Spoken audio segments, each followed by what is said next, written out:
আচ্ছা, তোমরা তোমাদের বরের তো পকেট কম বেশি সবাই মারো, কিন্তু কি করো বলো তো? দেখো দেখো আমি কিভাবে তিল তিল করে গুছিয়ে আইফোন কিনে ফেললাম। গাইস, যখনই আমি টাকা মারি তখনই কিন্তু আমি 500 টাকা কি 1000 টাকা মারি। আমি কিন্তু চোর হলেও সৎ আছি। আর হ্যাঁ, আমার চোরের একটা নিয়ম আছে, সেটা হচ্ছে 1000-এর উপরে যাব না, 500-র নিচে নামবো না। তার কারণ আমি যদি 1000 টাকার বেশি চুরি করি, আমার বড় আমাকে আর আস্ত রাখবে না।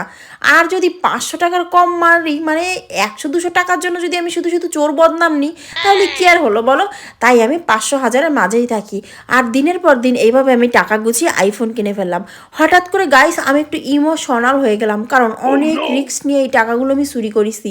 আমার যে কি জীবনযাপন যাচ্ছিল, যখন যা চুরি করতেছিলাম, নিজেরা সবসময় সোচ্চর মনে হতো। যাই হোক, এইবার আমি আইফোনটা নিয়ে নিলাম। আর আমি তো স্যাঁচরা, আমাদের স্যাঁচরা দোকানদার দেখো কেমন একটা বাস্টে কেক আর কি ফালতু একটা ছুরি নিয়ে এসছে। গাইস কি আর বলবো, মনের দুঃখ কোথায় রাখবো।